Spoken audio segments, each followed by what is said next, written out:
हरे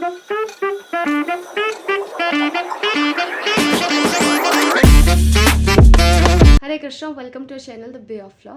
तो UGC NET का notification आ चुका है और आप लोग जो है फॉर्म फिल कर सकते हैं। 20 मई आई थिंक लास्ट डेट है जब आप एग्ज़ाम फॉर्म फिल कर सकते हैं। और जो हमारे एग्ज़ाम है 22 जून से लेके 30 जून के बीच में होना है। यानी कि अगर मैं डेज कैलकुलेट करूं अभी से, तो हम लोग मान के चल सकते हैं कि रफली हमारे पास 50 दिन है। तो इस 50 दिन में कैसी प्रिपरेशन करनी है हम लोग को, ये वीडियो इसके बारे में होने वाली है। एक चीज़ मैं पहले ही क्लियर कर देना चाहती हूँ, जो कि मुझसे बहुत ज़्यादा पूछा जाता है कि क्या 50 डेज सफिशिएंट है यूजीसी नेट की प्रिपरेशन करने के लिए। सफिशिएंट मैं तो कहती हूँ कि परफेक्ट है 50 डेज। मैं बताती हूँ क्यों। क्योंकि क्या होता है कि जब हम एग्ज़ाम आता है तो ऑब्वियसली हम लोग ज़्यादा पढ़ते हैं। पहले के कंपेरिजन हमारा ब्रेन भी डेफिनेटली, मेरे साथ तो होता है, मुझे सबका नहीं पता, लेकिन जब एग्ज़ाम होता है तो हमारा ब्रेन थोड़ा ज़्यादा अच्छे से काम करता है, हम ज़्यादा पढ़ पाते हैं नॉर्मल डेज के कंपेरिजन। तो यानी कि अभी जब आपके पास 50 दिन है, मैं आपको बताऊँ क्या, एक तो सिलेबस बहुत ज़्यादा वास्ट है। तो अगर हम लोग पहले से भी बहुत ज़्यादा पढ़ के रखते हैं तो हमें क्या करना पड़ता है, उसका रिवीजन करना पड़ता है। Correct, revision. मैं ये नहीं बोल रही कि अगर पढ़ के रखा है तो उसका यूज़ नहीं है। डेफिनेटली आपने पढ़ के रखा है तो अभी आप क्या करेंगे, अभी आप रिवाइज करेंगे। करेक्ट, लेकिन फिर भी मैं आपको बताऊँ 50 डेज सफिशियंट है। अगर आप करना चाहो तो आप कर सकते हो। तो अब इसकी प्रिपरेशन करनी कैसे है, तो 50 डेज को 2 पार्ट्स में आपको बांटना है। एक है आपका प्रिपरेशन डेज और दूसरा आपका रिवीजन डेज। रिवीजन डेज बहुत इंपॉर्टेंट है। जितना इंपॉर्टेंट प्रिपरेशन डेज है ना, मुझे तो ज़्यादा इंपॉर्टेंट लगता है कि रिवीजन बहुत इंपॉर्टेंट है। जितना आपने पढ़ा है अगर वो रिवाइज नहीं कर रहे हो तो प्रॉब्लम है। क्योंकि देखो, पेपर कहाँ से बनेगा, जो आप पढ़ रहे हो ना पेपर वहीं से बनेगा। यूजीसी नेट में कोई बहुत डिफिकल्ट क्वेश्चन नहीं बनते हैं। आप बात को समझ रहे हो कि बहुत हाई लेवल कंसेप्चुअल क्वेश्चन या बहुत ज़्यादा रीसेंट केस लॉस के ऊपर ऐसे क्वेश्चन नहीं बनते हैं। जो क्वेश्चन बनते हैं वो बहुत हार्ड नहीं बनते, लेकिन क्या है कि सिलेबस बहुत ज़्यादा वास्ट है। तो कवरेज होनी चाहिए, मतलब आपने हर सब्जेक्ट को पढ़ रखा होना चाहिए, ये इंपॉर्टेंट है। तो revision is the key here. तो 30 डेज आपको प्रिपरेशन करनी है, 30 to 35 डेज, और 15 to 20 डेज जो है आपको रिवीजन करना है। अब ये तो कोई आप लोग अपने हिसाब से कस्टमाइज़ कर सकते हैं, लेकिन 10-15 दिन तो देने हैं रिवीजन को, जो भी आपने पढ़ा है। क्योंकि इतने 10 यूनिट्स है टोटल, है ना। 10 कितने सारे सब्जेक्ट है आपको पता है। फैमिली लॉ है, फैमिली लॉ में 2 ही है, हिंदू लॉ, मुस्लिम लॉ है। हिंदू लॉ के अपने एक्ट्स है। फिर कमर्शियल लॉ है, उसमें कॉन्ट्रैक्ट एक्ट है, फिर हमारा पार्टनरशिप एक्ट है, कंपनीज एक्ट है, एनआई एक्ट है ना। अब समझ रहे हो, उसका कॉन्स्टिट्यूशनल लॉ है, जूरिस्प्रूडेंस है, पब्लिक इंटरनेशनल लॉ है, एनवायरमेंटल लॉ है ना। फिर उसका ह्यूमैनिटेरियन लॉ है, कंपैरेटिव लॉ है, आईपीआर है, आईटी लॉ है। तो समझ लो कितने सारे सब्जेक्ट्स हैं। तो बहुत सारे सब्जेक्ट्स है, पूरी खिचड़ी पक जाती है दिमाग में। रिवाइज करना बहुत ज़्यादा ज़रूरी है। तो ये जो 50 डेज़ है मैं आपको बता रही हूँ, 30 to 35 डेज जो आप प्रिपरेशन करिए। अब प्रिपरेशन के लिए आपको कैसे 10 यूनिट में डेज बांटते हैं। अब देखिए कि आपका क्या होगा, ये नहीं कि बराबर बराबर डेज बांट देना है ना। कि अगर आपको 30 डेज प्रिपरेशन करने तो 30 डिवाइड बाई 10, 3 दिन एक सब्जेक्ट के लिए, ऐसे नहीं करना है। आपको क्या करना है, आपको ये देखना है कि आपका कौन सा सब्जेक्ट कितना आपको आता है। अच्छा चलो, मैं आपको एक और चीज़ बताती हूँ कि प्रायोरिटी आपको कौन से सब्जेक्ट को देनी है।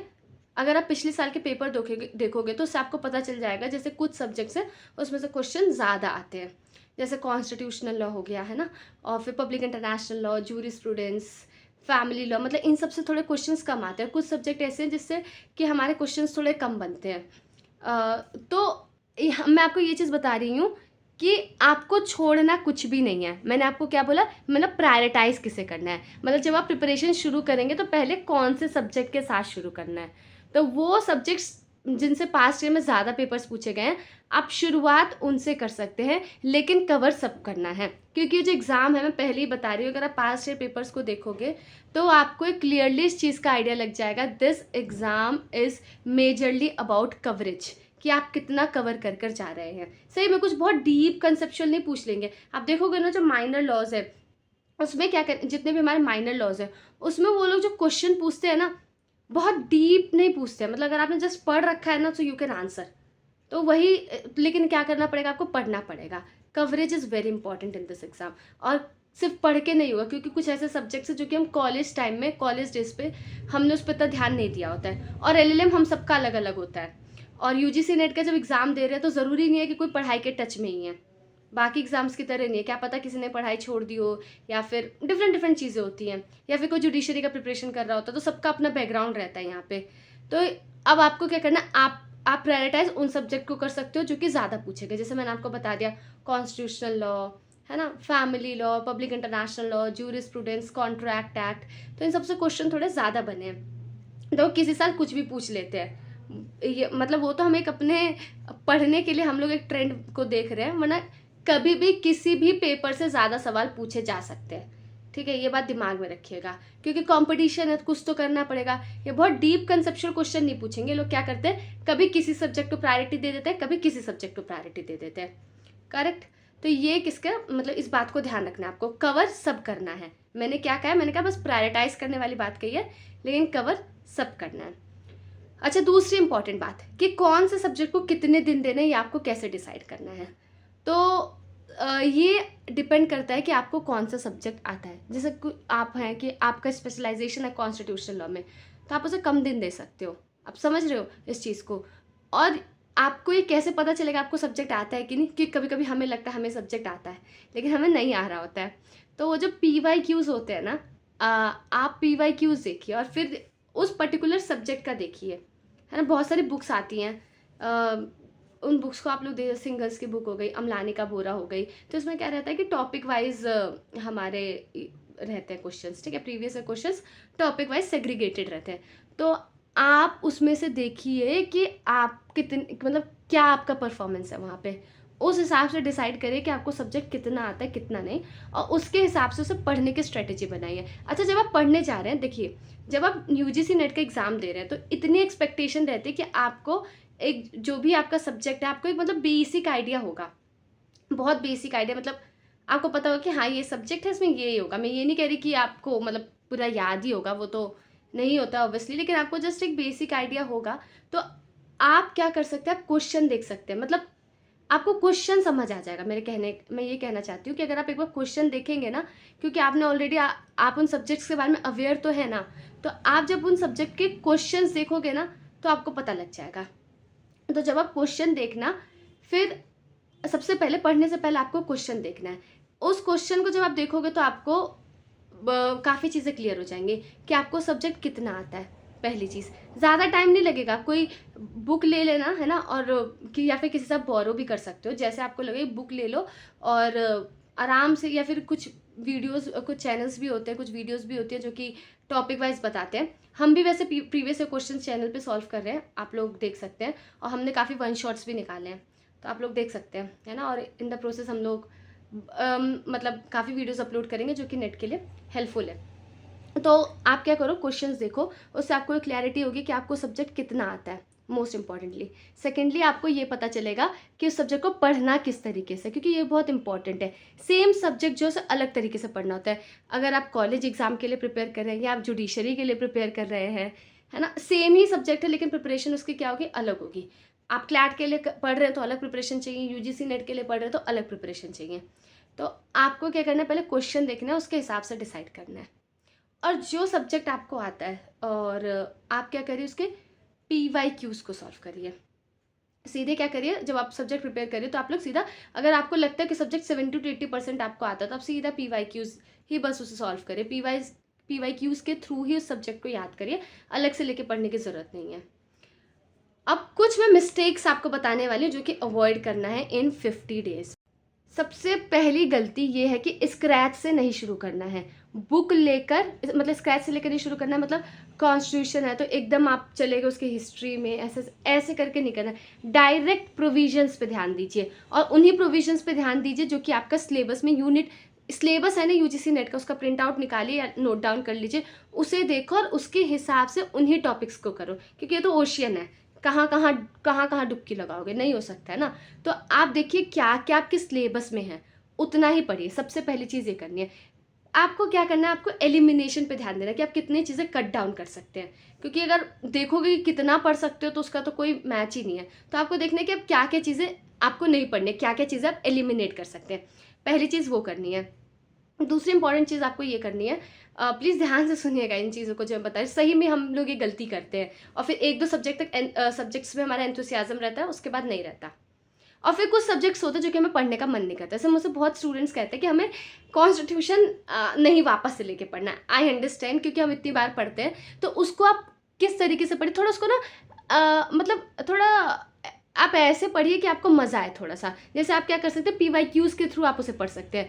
जैसे PYQ सॉल्व करोगे तो क्या होगा, बहुत सारा क्वेश्चन देखोगे पार्लियामेंट्री प्रिविलेज के ऊपर है ना। अभी जब आप देखेंगे तो आप देखेंगे कि पार्लियामेंट्री प्रिविलेज के ऊपर है, इलेक्शन कमीशन के ऊपर है, इमरजेंसी के ऊपर है। तो जैसे जैसे क्वेश्चन है ना, आप देखो कितना आंसर कर पा रहे हो, फिर उस कंसेप्ट को जाके रिवाइज कर लो। तो ये भी एक अच्छा तरीका याद करना है, क्योंकि हम स्क्रैच से याद करते हैं ना तो उतना नहीं याद हो पाता जितना हम लोग PYQs को देख के याद कर लेते हैं। दूसरी गलती, आप ये मत करना कि आप लोग क्वेश्चंस नहीं देख रहे, जस्ट आप पढ़ रहे हैं। अगर आप PYQs नहीं सॉल्व कर रहे हैं तो मैं सही बता रही हूँ, ये लॉस है, क्योंकि इस एग्ज़ाम में PYQs बहुत मैटर करते हैं। इनफैक्ट मैंने जब अपना नेट का एग्ज़ाम पहली बार अटेम्प्ट दिया था, मैं सिर्फ PYQs ही करके गई थी। लास्ट 25 डेज में मैंने प्रिपरेशन किया था और सिर्फ मैं PYQs करके गई थी। तो इस एग्ज़ाम में PYQs बहुत इंपॉर्टेंट है। अगली गलती ये, 1000 सोर्सेज मत बनाना, ठीक है। कई सारे सोर्सेज मत रख लेना कि इधर से पढ़ लेते, उधर से पढ़ लेते, उधर से पढ़ लेते हैं।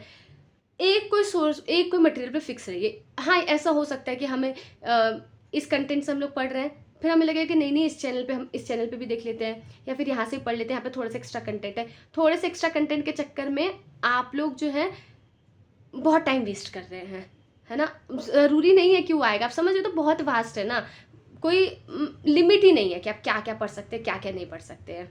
एक है, मैं लास्ट टिप दूंगी जो कि मेरे पर्सनल एक्सपीरियंस है, जितने मैंने एग्ज़ाम्स मतलब मैंने दिए हैं, कि जिस सब्जेक्ट के लिए जितना टाइम आपने अलॉट किया है, या जो आपका शेड्यूल है, जो आपका टाइम टेबल है कि ये सब्जेक्ट इतने दिन में करना है, stick to that time table, stick to that schedule. अगर कॉन्स्टिट्यूशन को आपने 3 दिन दिए, फॉर एग्जाम्पल आपने 3 दिन दिए, चौथे दिन कॉन्स्टिट्यूशन बंद हो जाने चाहिए। अब मैं आपको रीज़न बताती हूँ। आप क्या करेंगे, 3 दिन हुए, आपको सेटिस्फेक्शन नहीं आ रहा, आप कोई भी सब्जेक्ट पढ़ेंगे ना, आपको सेटिस्फेक्शन नहीं आएगा, सारे क्वेश्चंस नहीं सही होंगे, क्वेश्चंस गलत होंगे। और ये एग्जाम ऐसा है, इसमें कवरेज बहुत इंपॉर्टेंट है। अगर आप सोच रहे होंगे कि मैं कॉन्स्टिट्यूशन को एकदम परफेक्ट कर लूँगा और उसके बाद से मैं कॉन्स्टिट्यूशन के सारे क्वेश्चंस आंसर कर दूंगा, तो ये देखो, मतलब हो सकता है पॉसिबल, लेकिन मैं आपको जनरली बता रही हूँ पॉसिबल नहीं हो पाता है। और इस एग्ज़ाम में कवरेज बहुत इंपॉर्टेंट है, मैं बार बार ये कह रही हूँ। कभी भी किसी भी सब्जेक्ट से ज़्यादा क्वेश्चंस बन सकते हैं, तो जस्ट एक सब्जेक्ट के चक्कर में इतने सारे सब्जेक्ट कॉम्प्रोमाइज़ होंगे। तो मैं ये चीज़ कभी भी रिकमेंड नहीं करूँगी कि 3 दिन दिया तो 4 दिन 5 दिन, अभी वो वाला टाइम नहीं। मे बी आप पहले कर सकते थे, लेकिन अभी जो अगर आपको एग्ज़ाम निकालना है और ये 50 डेज़ है आपके पास, तो इसमें पॉसिबल नहीं है। तो अभी क्या करना है आप लोगों को, देखो 50 डेज़ में दोबारा कहूँगी, सच में पॉसिबल है। इसके बाद आप मुझसे पूछोगे ना, तो मे बी मैं कह सकती हूँ कि मतलब मुझे थोड़ा डाइसी लगेगा, लेकिन मैं आपको बताऊँ 50 डेज सच में सफिशिएंट है, पूरा सफिशिएंट है अगर आप चाहते हो पेपर निकालना। लेकिन द थिंग इज़ कि आपको लग के मेहनत करनी पड़ेगी, पूरा एकदम डेडिकेटेड प्रिपरेशन करना है, इधर उधर कुछ नहीं करना है। देखो हम लोग के बहुत सारे कमिटमेंट्स हैं, बहुत सारी चीज़ें हमने सोची होती है करने के लिए, है ना, उसका कोई लिमिट नहीं है। लेकिन बाद में दोबारा से क्यों अटेम्प्ट करना है, दोबारा से वेट करोगे, है ना। या फिर ऑलरेडी अगर आपने अटेम्प्ट दे रखे हैं, तो बार बार एक चीज़ पढ़ना किसको अच्छा लगता है, नहीं अच्छा लगता है वो एक ही उसके साथ पढ़ना। बेस्ट यही है कि थोड़ी ज़्यादा मेहनत कर लो। देखो हार्ड वर्क का जो पेन है ना, वो इतना मुश्किल नहीं लगता है ना। और लेकिन जो रिजल्ट आता है उसका पेन थोड़ा ज़्यादा डिफिकल्ट होता है। अब बात को समझ रहे हो, तो आपको क्या करना है, अभी आप बैठिए आराम से, एनालाइज करिए, थोड़ा 1 घंटा लीजिए, एनालाइज करिए कौन सा सब्जेक्ट को कितना टाइम देना है, और अभी से पढ़ने लग जाइए, ठीक है। बाकी जो है हम लोग अपने चैनल पे हम लोगों ने काफ़ी 1 शॉट वीडियोस डाली हैं। कॉन्ट्रैक्ट एक्ट से रिलेटेड है हमारा, जूरिस्प्रूडेंस पूरा कवर कराया है, तो काफ़ी सब्जेक्ट्स जो कि हम लोगों ने कवर करा, एडमिनिस्ट्रेटिव लॉ, है ना। आप इन सब सब्जेक्ट्स को देख सकते हैं। और हम लोग प्रीवियस ईयर क्वेश्चंस भी सॉल्व करा रहे हैं। बाकी आपको कोई स्पेसिफिक डिमांड है तो आप लोग हमें मेंशन कर सकते हैं कमेंट बॉक्स में, या आप हमें DM कर सकते हैं। आई ट्राई माई बेस्ट कि हम वो सारी वीडियोज़ आप लोगों के लिए अपलोड करें। So thank you so much for watching this video, और कोई भी डाउट हो, कुछ भी होता है, please do mention it. Hare Krishna. Video तो एंड हो चुकी है, पर आप हमसे कनेक्ट कर सकते हैं हमारे इंस्टा ID पे, लिंक डिस्क्रिप्शन में दिया गया है। और ऐसी और वीडियोस देखने के लिए हमें सब्सक्राइब करें। हरे कृष्णा।